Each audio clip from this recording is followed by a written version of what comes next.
തിരഞ്ഞെടുപ്പ് അടുക്കുന്ന സമയത്ത് പിണറായി വിജയൻ പറയുന്ന ഓരോ വാക്കുകളും കേരളം ശ്രദ്ധയോടെയാണ് കേൾക്കുന്നത്. ഇപ്പോൾ പിണറായി വിജയന്റെ പുതിയ സ്ട്രാറ്റജി അത് കൃത്യമായി ഫോക്കസ് ചെയ്ത് പ്രവർത്തിക്കുവാനുള്ള തന്ത്രങ്ങൾ മെനയുകയാണ്. അതായത് ഇന്നലെ വൈകുന്നേരം മുതൽ കളമെല്ലാം മാറുകയാണ്. ഇന്നലെ വൈകുന്നേരം ആയപ്പോഴേക്കും പിണറായി വിജയൻ എന്തു പറയുന്നു എന്നതിന് പ്രാധാന്യമായി. പിണറായി രംഗത്ത് വന്നു. മന്ത്രിസഭാ യോഗത്തിന് ശേഷം ഏതാനും 3 മണിക്കൂർ എന്താണ് തന്റെ സ്ട്രാറ്റജി, ഇനി വരാൻ പോകുന്ന 3-4 മാസം എങ്ങനെയാണ് പ്രവർത്തിക്കേണ്ടത്, എങ്ങനെയാണ് ഭരണം പിടിക്കേണ്ടത് എന്ന് വ്യക്തമായ ഒരു പദ്ധതിയുമായാണ് മുഖ്യമന്ത്രി പിണറായി വിജയൻ രംഗത്ത് വന്നത്. UDFന്റെ ടാർഗറ്റ് 100 ആണെങ്കിൽ LDFന്റെ ടാർഗറ്റ് 110. അതാണ് ഒരു പ്രത്യേകത, മുഖ്യന്റെ ഒരു കാഞ്ഞ ബുദ്ധി എന്ന് പറയുന്നത്. ആത്മവിശ്വാസം, അതായത് പ്രത്യേക ആത്മവിശ്വാസം കിട്ടണമെങ്കിൽ UDF പ്രതീക്ഷിച്ചതിനപ്പുറത്തേക്ക് പോകണം. 93-94 ആയിരുന്നു 2016, അത് 99 ആക്കി. പിന്നീട് അവിടെ നിന്ന് 2-3 പേര് മരിച്ചുപോയി, രാജിവെച്ചു, അങ്ങനെയൊക്കെ സംഭവിച്ചെങ്കിൽ പോലും 99 ആക്കി. ഇനി 110 എന്ന ടാർഗറ്റാണ് ഇടതുപക്ഷത്തിനുള്ളത്. പിണറായി പറയുന്നത് നമ്മളെ ടാർഗറ്റ് 100 അല്ല 110 ആണ്. ആദ്യം വേണ്ടത് ആത്മവിശ്വാസമാണ്. നമ്മൾ നേടിയെടുക്കേണ്ടത് ആത്മവിശ്വാസമാണ്. വികസനത്തിന്റെ പദ്ധതികളുണ്ട്, ആ വികസന പദ്ധതികളുടെ അടിസ്ഥാനത്തിൽ നമ്മൾ മുന്നോട്ട് പോകണം. അതിന് എന്ത് വേണമെങ്കിലും ചെയ്യാം, എല്ലാത്തിനും മറുമരുന്ന് വികസനം എന്നതാണ് പിണറായിയുടെ മുദ്രാവാക്യം. പിണറായി അവകാശപ്പെടുന്നത് കേരള ചരിത്രത്തിൽ എത്രയേറെ വികസനം സംഭവിച്ചിട്ടുള്ള ഒരു ഭരണമില്ല എന്നാണ്. എന്നാൽ ഏത് വികസന പദ്ധതിയാണ് നിങ്ങൾ നടപ്പിലാക്കിയതെന്ന് ചോദിച്ചാൽ അവർക്ക് ചൂണ്ടിക്കാട്ടാനില്ല. പക്ഷെ അവർ പറയുന്നു വികസനത്തിന്റെ മൂർധന്യത്തിലാണ് കേരളം. ഏത് വികസന പദ്ധതിയാണ്, കൊച്ചി മെട്രോ ആണെങ്കിലും കണ്ണൂർ എയർപോർട്ട് ആണെങ്കിലും വിഴിഞ്ഞം പദ്ധതി ആണെങ്കിലും സ്മാർട്ട് സിറ്റി ആണെങ്കിലും ഒക്കെ ചൂണ്ടിക്കാണിക്കാൻ ഉമ്മൻചാണ്ടിയുടെ കാലത്ത് കഴിഞ്ഞു. എന്നാൽ പിണറായിയുടെ ഭരണകാലത്ത് ഈ പദ്ധതികൾ അല്ലെങ്കിൽ ഈ 10 വർഷം ഭരിച്ചിട്ട് എന്ത് വികസന പദ്ധതിയാണ് ഉള്ളത്? ഒന്നുമില്ലെന്ന് പറയാൻ അവർ സമ്മതിക്കില്ല. അവരിപ്പോൾ ദേശീയപാത ചൂണ്ടിക്കാണിക്കും. ദേശീയപാത മോദിയുടെ ആണെന്ന് അവർ പറയുന്നത് അത് ഇടിഞ്ഞു വീഴുമ്പോൾ മാത്രമാണ്, അല്ലാത്തപ്പോഴൊക്കെ അത് മുഹമ്മദ് റിയാസിന്റേതാണ്. എന്തായാലും വികസനമുണ്ട് എന്ന നമ്മൾ പറഞ്ഞാൽ ജനം വിശ്വസിക്കും. അതുകൊണ്ട് വികസനമാണ് നമ്മുടെ വഴി എന്ന തരത്തിൽ ചർച്ച ചെയ്യും. ശബരിമല അയ്യപ്പ മോഷണമൊക്കെ UDF പറയട്ടെ, അതൊന്നും നമ്മളെ ബാധിക്കേണ്ട കാര്യമില്ല എന്ന ശക്തമായ നിലപാടിലാണ് പിണറായി. ഏതാണ്ട് ഈ കാര്യമൊക്കെ ബോധ്യപ്പെടുത്തി സ്ഥാനാർത്ഥി നിർണയം അടക്കമുള്ള കാര്യങ്ങളിലേക്ക് കടക്കാൻ പറയുകയാണ് പാർട്ടിയോട്. 110 സീറ്റ് ടാർഗറ്റ് ചെയ്ത പല തന്ത്രങ്ങളും ഇതിനു വേണ്ടി പയറ്റാനുണ്ട്. എല്ലാ നീക്കങ്ങളും നമ്മൾ നടത്തണം. ഏറ്റവും പ്രധാനപ്പെട്ട ഒരു നീക്കം എന്ന് പറയുന്നത് ക്രൈസ്തവ ന്യൂനപക്ഷങ്ങളെ ചേർത്ത് പിടിക്കാൻ.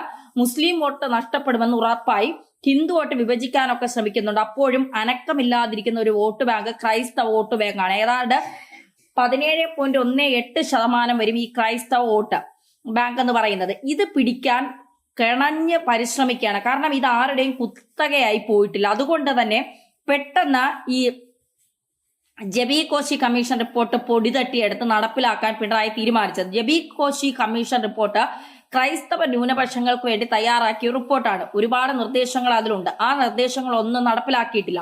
നിർദ്ദേശങ്ങൾ പലതും പുറത്തു വന്നിട്ടില്ല. കാരണം ഔദ്യോഗികമായി ജബി കോശി കമ്മീഷൻ റിപ്പോർട്ട് പുറത്തു വന്നിട്ടില്ല. അപ്പൊ അത് നടപ്പിലാക്കണമെന്ന് ക്രൈസ്തവ ന്യൂനപക്ഷങ്ങൾ ആവശ്യപ്പെടുന്നുണ്ട്. എന്നാൽ അതങ്ങ് നടപ്പിലാക്കാം. അത് നടപ്പിലാക്കിയാൽ ക്രൈസ്തവ വോട്ടുകൾ കിട്ടിയേക്കും എന്നൊരു പ്രതീക്ഷ പിണറായി വിജയനുണ്ട്. അതുകൊണ്ട് തന്നെ അത് നടപ്പിലാക്കാനുള്ള നടപടിക്രമങ്ങൾക്ക് നിർദ്ദേശം കൊടുത്തിട്ടുണ്ട്. എന്നാൽ അതിലെ പല നിർദ്ദേശങ്ങളും ഇരുതല മൂർച്ചയുള്ള വാളാണ്. ഉദാഹരണത്തിന് ക്രൈസ്തവ സംവരണം, ഇപ്പോൾ OBC സംവരണത്തിൽ ലത്തീൻ കത്തോലിക്ക സംവരണമുണ്ട്. ഈ ലത്തീൻ കത്തോലിക്ക സംവരണം വിപുലപ്പെടുത്തുക, ഇപ്പോഴുള്ള ശതമാനം 5% ഉയർത്തുക, എന്നിട്ട് ഒരു ഫോർമുല ലത്തീൻ കത്തോലിക്ക ആംഗ്ലോ ഇന്ത്യൻ വിഭാഗത്തിന് 3%,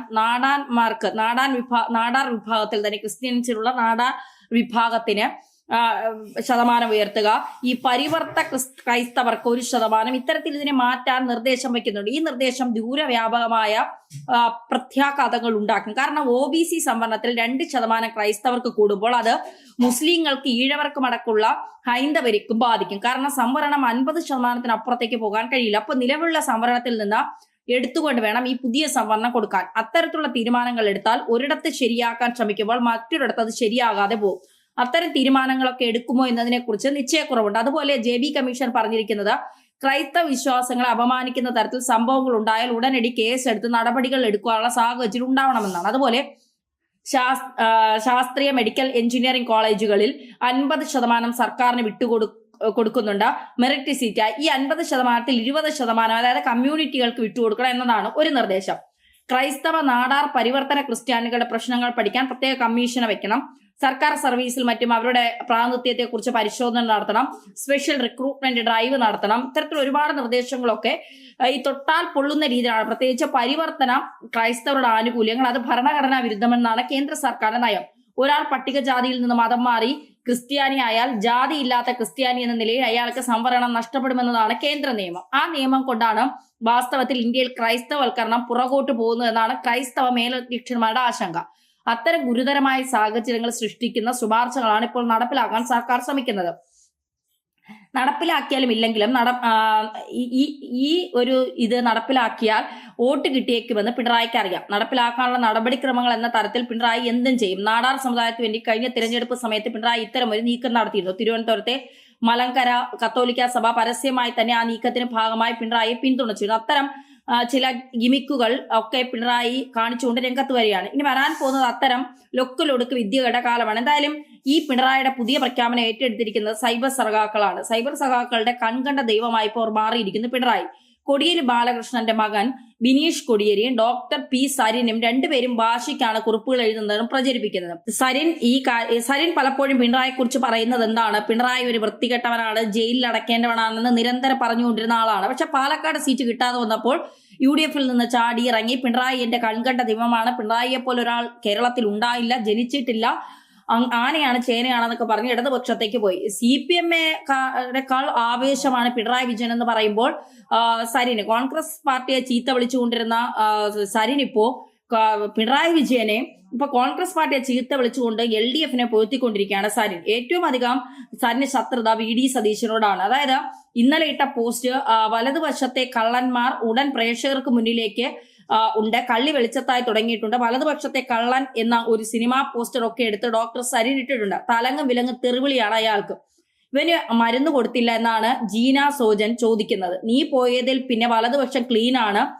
ഹംന KP പറയുന്നു. എടാ, കള്ളൻ ആരാണെന്ന് പറയിപ്പിക്കാനാണോ അയ്യപ്പന്റെ സ്വർണ്ണപ്പാളി അടിച്ചു മാറ്റി ഏറ്റവും വലിയ കള്ളന്മാരുടെ സങ്കേതത്തിൽ ഇരുന്ന് വായി നോക്കിയിരുന്ന കൂവുകയാണ്. ആരാണ് കള്ളൻ എന്ന് നിയമസഭാ തെരഞ്ഞെടുപ്പ് തെളിയിക്കും. ഇങ്ങനെയാണ് പലരും പറയുന്നത്. ഇനി 110 കേരളത്തിന്റെ നെറുകയിൽ നമ്മൾ ചാർത്തുന്ന വിജയക്കൊടി നമ്മൾ ഒരുമിച്ച് ജയിച്ചു വരിക തന്നെ ചെയ്യും എന്നൊക്കെ പറഞ്ഞുകൊണ്ടാണ് പോകുന്നത്. മാത്രമല്ല ഈ ബിനീഷ് കോടിയേരിയും പിണറായിയെ പോഴ്ത്തിയൊക്കെ വരുന്നുണ്ട്. ഇനി ബിനീഷ് കോടിയേരിക്ക് പുതിയ സീറ്റ് കൊടുക്കാതെ ഒറ്റപ്പാലം പോലെ ഉറപ്പുള്ള ഒരു സീറ്റ് കിട്ടണം, അതാണ് മോഹം. അത് ബിനീഷ് കോടിയേരി പ്രവാചക ദൗത്യം ഏറ്റെടുത്ത് രംഗത്ത് വന്നത്. കൂടുതൽ തമാശ, തന്റെ പിതാവ് ആഭ്യന്തരമന്ത്രിയായിരുന്നപ്പോൾ ഈ നാടിന്റെ പോലീസ് സ്റ്റേഷനുകളുടെ ഭരണം തന്റെ കയ്യിലായിരുന്നു. അത്തരം ഒരു സുവർണകാലം ഇനിയും സ്വപ്നമുണ്ട്. കഴിഞ്ഞ 10 വർഷം പ്രയാസമായിരുന്നു. അതായത് പിണറായി വിജയൻ അടുപ്പിച്ചിട്ടില്ല. അതുകൊണ്ട് ഇനി ഒരിക്കൽ കൂടി ഭരണം വന്നാൽ അതിന് മാറ്റം ഉണ്ടാവുന്ന പ്രതീക്ഷയിലാണ് ബിനീഷ് കോടിയേരി പോസ്റ്റ് ഇട്ട് കളിക്കുന്നത്. ബിനീഷ് എങ്ങനെ എഴുതി 110 സഹാക്കളെ നമ്മൾ ഇറങ്ങിയാണ് ചരിത്രം ആവർത്തിക്കാൻ. 2021-ൽ 99 സീറ്റുകൾ നൽകി ജനങ്ങൾ നമ്മളെ നെഞ്ചേറ്റിയെങ്കിൽ ഇത്തവണ 110 സീറ്റുകൾ എന്ന ലക്ഷ്യം നമുക്ക് അപ്രാപ്യമല്ല. LDF സർക്കാർ നടപ്പിലാക്കിയ വികസന വിപ്ലവങ്ങൾ ഓരോ വീട്ടിലും എത്തിച്ചാൽ മാത്രം മതി ആ വിജയത്തിലേക്ക് കുതിക്കാൻ. നമ്മുടെ കരുത്ത് ഇതാണ്, ഇത് ജനങ്ങൾ ഉറക്കെ പറയുക എന്ന് പറഞ്ഞ് വികസനത്തിന്റെ ഒരു നിര നിരത്തിയിട്ടുണ്ട്. എന്തായാലും ഡോക്ടർ സരിനും ബിനീഷ് കോടിയേരിയും ഒക്കെ മത്സരിച്ച് 110 സീറ്റ് നേടി പിണറായിയെ മൂന്നാമത് വരുകാരത്തിൽ എത്തിക്കാൻ മത്സരിക്കുമ്പോൾ ദേശാഭിമാനിയും അവരുടെ പണി ചെയ്യണമല്ലോ. ദേശാഭിമാനിക്ക് പെട്ടെന്ന് ആദരവ് തോന്നിയത് കോൺഗ്രസിന്റെ സർവേക്കാരൻ കനുകോലിനോടാണ്. അവർ പറയുന്നു, നേതൃ ക്യാമ്പിൽ കോൺഗ്രസ് ശുഭവാർത്തയില്ല, ഭരണവിരുദ്ധ വികാരമില്ല.